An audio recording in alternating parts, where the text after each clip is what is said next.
Después escucharemos a Dunia Tura, que es doctora en periodismo, premio extraordinario de doctorado en esta Universidad de Valladolid y premio Clara Campoamor por su tesis doctoral sobre las mujeres en el programa Informe Semanal durante la transición. Además de en periodismo, también se licenció en Teoría de la Literatura y Literatura Contemporánea en esta universidad y realizó el máster de investigación de la comunicación como agente histórico-social. Entre otras cosas, ahora es profesora de este máster, también de periodismo y del título de especialista en estudios de género y gestión de políticas de igualdad. Dirige el proyecto de innovación docente Enseñanza en Igualdad e Inclusión de Género y colabora también con la Universidad Complutense de Madrid.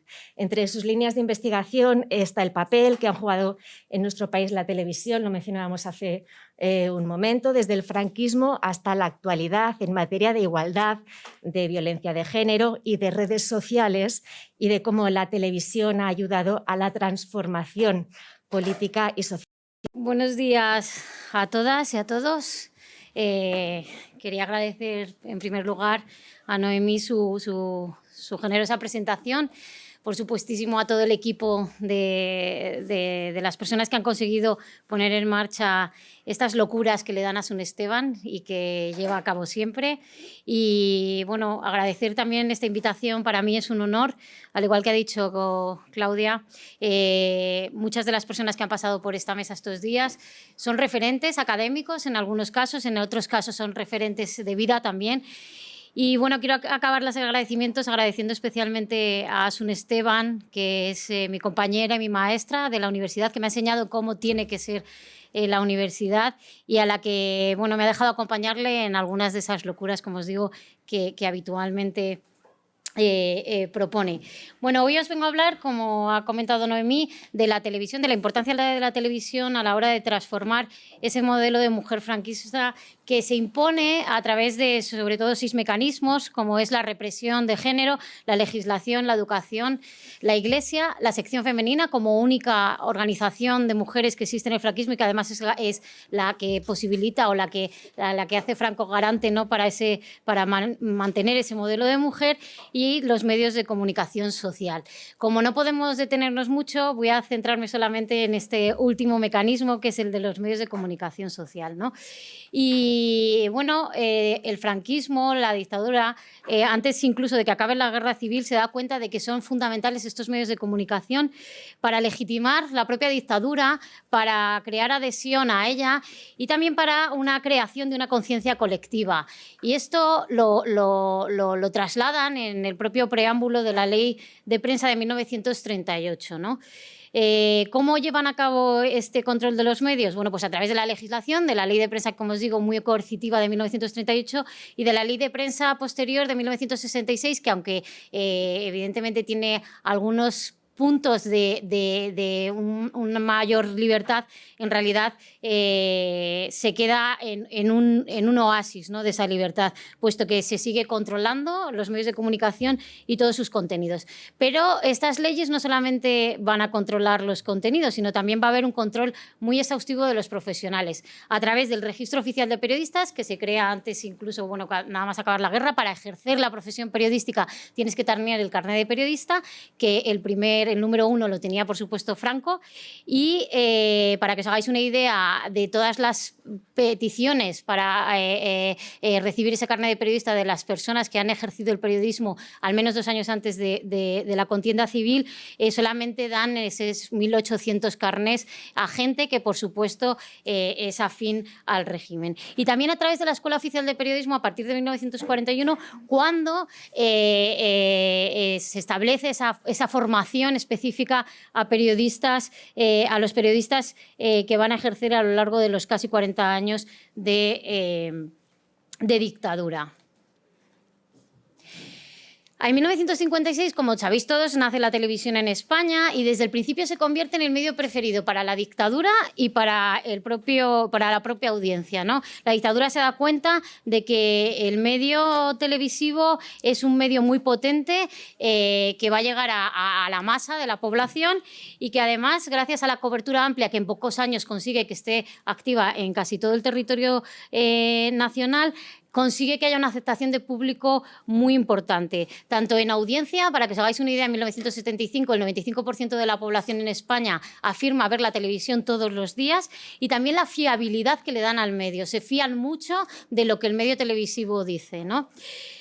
En este contexto, ¿dónde están las mujeres en los medios de comunicación? Bueno, pues evidentemente con ese control de los profesionales, las mujeres periodistas de la República y de la preguerra, como puede ser Carmen de Burgos, Federica Monseni, Teresa Mañé, Margarita Llevanelken, Lucía Sánchez Zaorniz, Mariluz Morales, que fue la primera directora de un periódico de La Vanguardia durante la Guerra Civil, bueno, pues desaparecen de la historia del periodismo en España, ¿no? Tenemos el ejemplo de Josefina Carabias, que se tiene que ir al exilio, que vuelve del exilio, pero que hasta 1943 no puede firmar con su propio nombre en los medios en los que participa, ¿no? Las mujeres, ya lo hemos hablado estos días en estas sesiones, son relegadas evidentemente al ámbito privado y por lo tanto, bueno, va a haber muy pocas mujeres periodistas durante la época de la dictadura y sobre todo al principio. Pero las que hay, sobre todo, van a ser relegadas a labores secundarias, primero de continuidad o de acompañamiento a hombres, ahí vemos a Laura Valenzuela en un programa de televisión, o a las secciones que podemos llamar blandas de la prensa, ¿no? Y de las revistas. Pero al igual que estamos hablando que los medios de comunicación son un elemento fundamentalísimo para esa legitimización de la dictadura, todos los investigadores de la historia del periodismo en España afirman que estos mismos medios fueron muy relevantes a la hora de mostrar resistencia antifranquista. Muchos medios que nacen en el tardofranquismo, bueno, pues empiezan a renovar o a crear una nueva conciencia colectiva, ¿no? Bueno, trasladando a la opinión pública la necesidad de cambio, etcétera. Y como dice Sol Gallego, la influencia de los medios, la influencia del periodismo trata de decir explícitamente las cosas que tenemos que pensar o de las que hay que hablar colectivamente. Y eso hacen estos medios, sobre todo en el tardofranquismo, ¿no? Hablar, empezar a introducir nuevas temáticas, sobre todo hablando de libertad, de democracia, incluso también de la situación de las mujeres de manera colectiva. En este punto y con este contexto nos preguntábamos hasta qué punto la televisión en España, ese medio tan importante de socialización, tuvo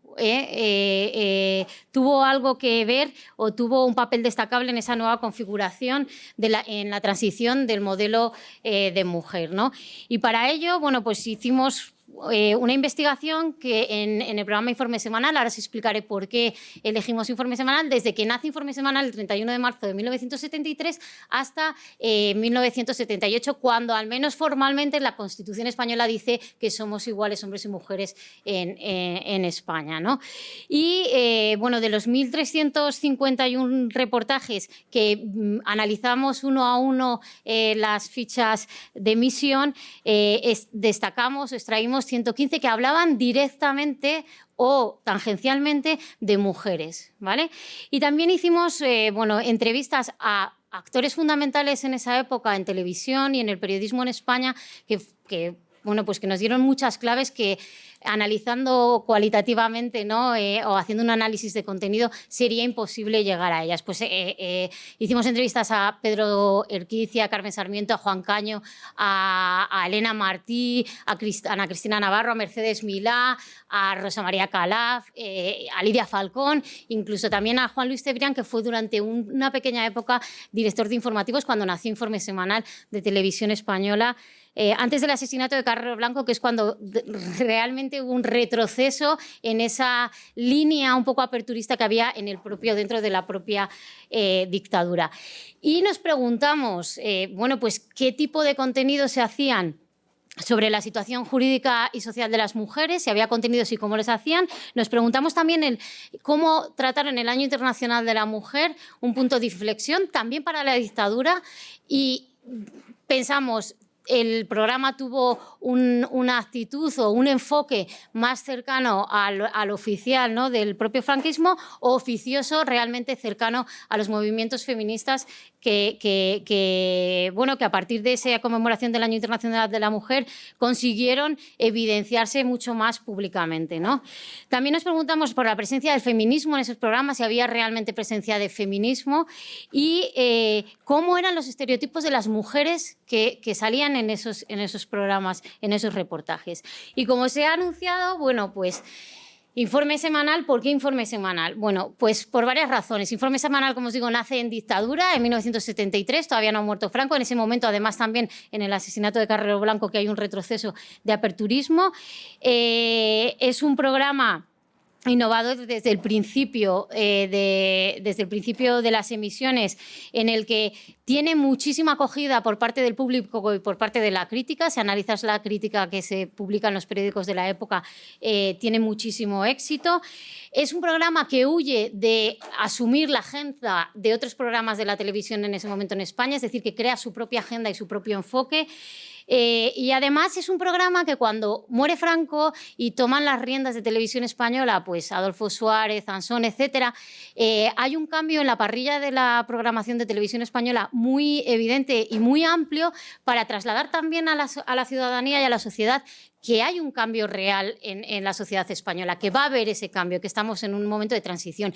Y Informe Semanal, como dice Virginia Martín Jiménez en sus investigaciones, es uno de los pocos programas que sobrevive. No significa que no intentasen, como decía Pedro Cricià, cargarse al programa en algunos momentos, pero consigue sobrevivir en ese planteamiento. Bueno, cuando se hace investigación en televisión, es verdad que tenéis que tener un poco de fe, ¿no? Porque los archivos de Televisión Española te dejan acceder, relativamente. Es difícil y no podemos ver lo que yo os estoy contando, que yo sí que he visto. Pero para paliar esto he hecho algunos vídeos, unos poquitos vídeos en los que podéis ver imágenes de Informe Semanal de aquella época.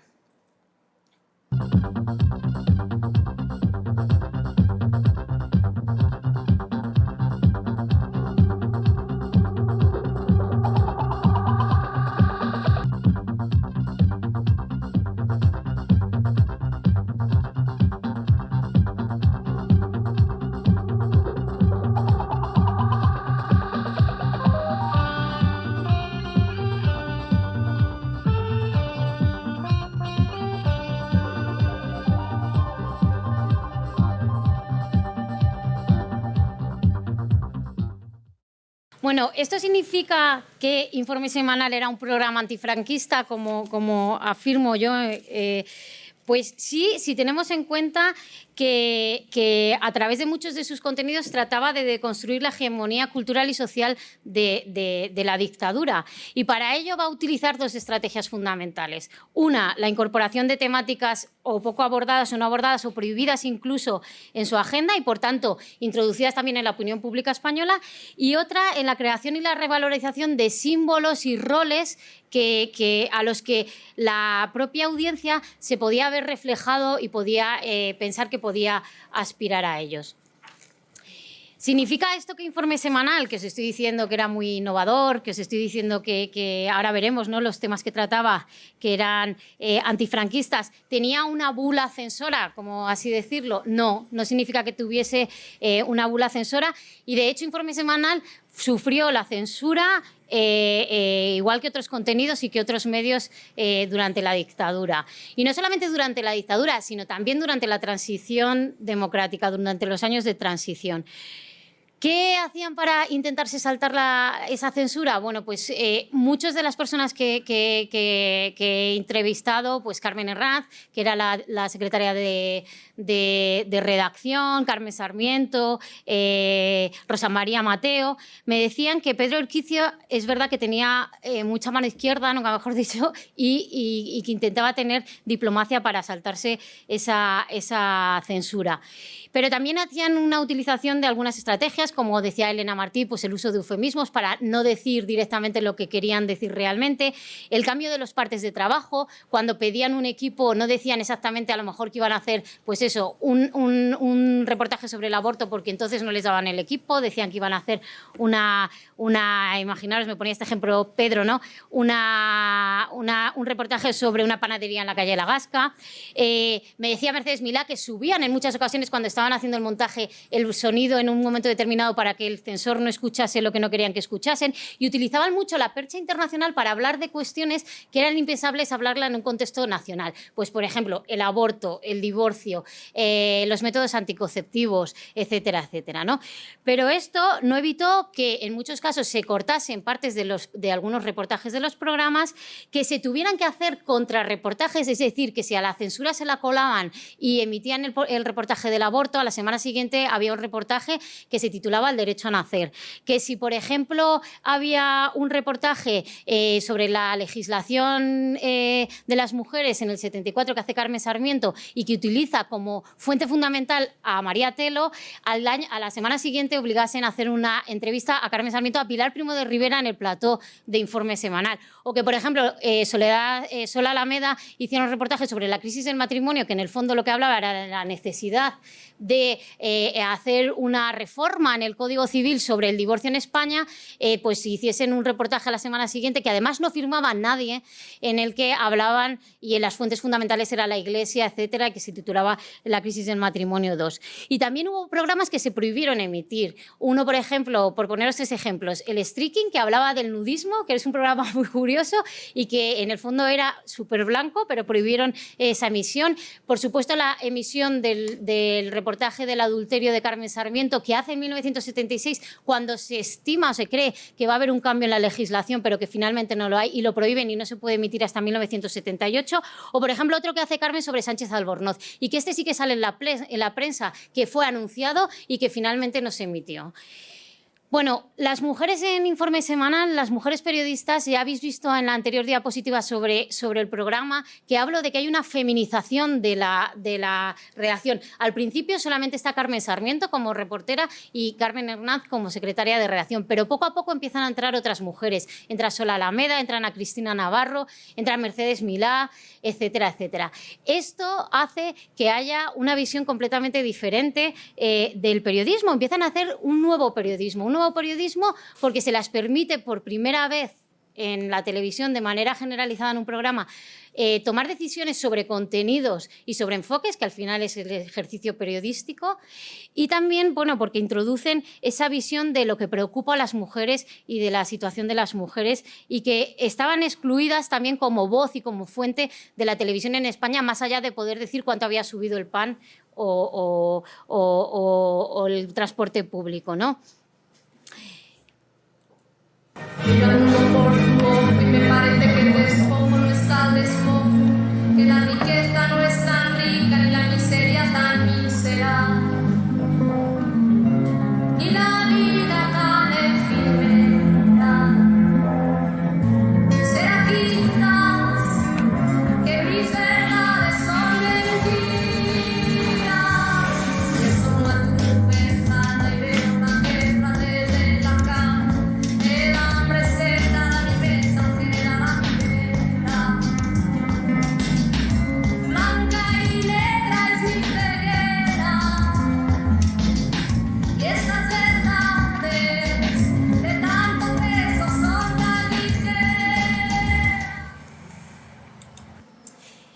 ¿Y cómo transmiten ese nuevo modelo de mujer que os decía que transmitían, ¿no? A través de distintas estrategias. En primer lugar, hay reportajes sobre mujeres famosas, sobre mujeres cantantes, actrices, sobre mujeres de la monarquía, incluso de mujeres políticas a las que se les da se les da a la audiencia una visión de ellas, de mujeres autónomas, empoderadas, de mujeres independientes y bueno, pues un ejemplo que no era habitual ver en televisión. Y también a través de reportajes sobre mujeres que no son reconocidas ni conocidas, pero que o bien tenían una profesión, o bien hacían actividades, o incluso ejercían algún deporte que no era habitual, que les estaba prohibido, que les estaba vetado o que incluso era contranormativo. Desde 1973 vemos reportajes sobre, por ejemplo, las mujeres en el fútbol, las mujeres en el toreo, las alcaldesas, que había 3, que lo hace Carmen Sarmiento también, sobre las mujeres en la lucha libre, sobre las mujeres en el ejército americano en 1976, que también hace Carmen Sarmiento, o las mujeres pelotaris. Y a través de estos ejemplos consiguen trasladar un modelo de mujer que rompe con ese modelo hegemónico que ha impuesto la dictadura. Yo no soy esa que tú te imaginas, una señorita tranquila y sencilla que un día abandonas y siempre perdona a esa niña. Sí, no, esa no soy yo. Yo no soy esa que tú te creías, la paloma blanca que te baila el agua, que ríe por nada, diciendo si a todo. Esa niña sí, no, esa no soy yo. No podrás presumir. ¿Y qué pasa con el feminismo en el programa? Bueno, pues que es alucinante, os lo digo así, porque a mí me dejó muy impresionada cómo, aparte de que muchos de los reportajes que se emiten en esos años de la transición y del final del franquismo son muy actuales. Si los emitiésemos ahora, veríamos que hablan de cosas que hablamos ahora mismo, ¿no? Y que tienen una impronta, o sea, un contenido feminista, en muchos casos directamente, con contenido explícito, pues por ejemplo todos los reportajes que se hacen en el Año Internacional de la Mujer, o por ejemplo con reportajes con algunos títulos de algunas publicaciones que ha dicho Claudia, ¿no? Como por ejemplo Hablan las Woman Lives o La liberación de la mujer. Utilizan fuentes de mujeres del movimiento feminista. Hay muchos programas en los que las únicas fuentes son mujeres, en muchos de ellos, y también de forma transversal, utilizando categorías y conceptualizaciones propias del feminismo de manera normalizada, no haciéndolo como una cuestión extraordinaria dentro del propio contenido, sino de manera normalizada. Y vemos cómo hablan, por ejemplo, de doble jornada, del problema de las guarderías, de patriarcado, de machismo, de opresión, de discriminación, de brecha salarial o, por ejemplo, de techo de cristal. Todo esto, y de género, aunque no está conceptualizado todavía la idea de lo que es el género, ¿no? Lo explican cómo es una creación cultural de lo que tiene que ser un hombre o una mujer en un momento determinado.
Bueno, no sé si lo habéis podido apreciar, pero en varias de las imágenes sale Carmen Sarmiento sujetando la pancarta en la primera movilización que hay sobre el Día de la Mujer, que creo que es en 1977 o 78, no recuerdo bien.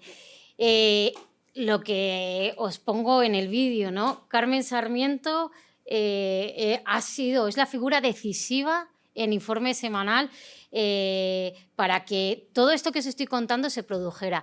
Quiero decir con esto que si no hubiese estado Carmen Sarmiento en Informe Semanal no se hubiesen elaborado todos estos contenidos. Pues sí, creo que sí, que no hubiese sido posible sin Carmen Sarmiento, sin la inoculación de Carmen Sarmiento también al resto de los miembros del programa, que ellos mismos cuando les entrevistaban me lo decían, ¿no? Y me decían, no me lo decían, pero yo es una interpretación que hago, ¿no? Carmen fue una china en el zapato de muchos directivos de Televisión Española y en algunos casos se convirtió en roca contra la que se chocaban. Y Carmen, por su coherencia periodística, en primer lugar, por dar voz a la gente que no tenía voz en la televisión pública en España, y por su coherencia también feminista a lo largo de toda su carrera en todos sus programas, por poner en primer plano a las mujeres en el relato, sufrió no solamente represión realmente en la propia televisión, no solamente durante esta etapa que estudio, que por ejemplo ella era la subdirectora de Informe Semanal y nunca fue nombrada como tal, ni tampoco pagada como tal, pero sin embargo en ABC, en la época, sí que descubro una nota en la que hablan de Carmen Sarmiento como subdirectora y además ella ejerce como tal cuando Pedro Urquicia no está, sino también a lo largo de toda su carrera, en algunos momentos prohibiéndola o no permitiéndola hacer el trabajo, su trabajo, ¿no? Que al final era periodista. Incluso en sus programas, como por ejemplo Mujeres de América Latina, fueron guardados en un cajón durante un tiempo hasta que finalmente se emitieron, eso que hace Televisión Española habitualmente en horarios poco propicios para tener una gran audiencia. Y para concluir, bueno, estamos hablando estos últimos 3 días de la necesidad de la memoria histórica, ¿no? Y yo, uno de los objetivos de esta investigación no solamente era ver qué hacía Televisión Española y hasta qué punto fue esencial, sino también un poco reivindicar la función y de estas periodistas a lo largo de la historia del periodismo español y su importancia a la hora de cambiar el país y de hacerlo mucho más democrático, ¿no? Y bueno, creo que es importante hacer esta reflexión sobre la necesidad de memoria histórica feminista. Lo que hemos visto en los últimos años que ha pasado, en las que miles de mujeres heterodoxas, ¿no? Y de hombres han salido a las calles a reivindicar igualdad y además se llaman a sí mismas feministas cuando, por ejemplo, en la época que hemos estudiado estaba muy mal visto, ¿no? Y posteriormente, bueno, aquí tenemos a Cristina Almeida, ella lo ha sufrido en sus propias carnes, estaba mal visto llamarse feminista y muchas veces intentaban evitar, ¿no? Que se les pusiera la etiqueta de feminista. Bueno, pues la lucha de todas estas mujeres, de Carmen Sarmiento, de Cristina Almeida y de muchas de las mujeres que hemos ido hablando en estos días, es realmente el germen de todo lo que estamos viviendo ahora y es necesario reivindicarlo, ¿no? Y como acabo con una frase que dice Carmen Sarmiento, que dice, Mao decía que las mujeres sostienen la mitad del cielo. Y ella hace una interpretación personal y dice, ahora las mujeres queremos la mitad del cielo, la mitad de la tierra, la mitad del poder político y la mitad de todo, porque somos más de la mitad de la población. Muchas gracias.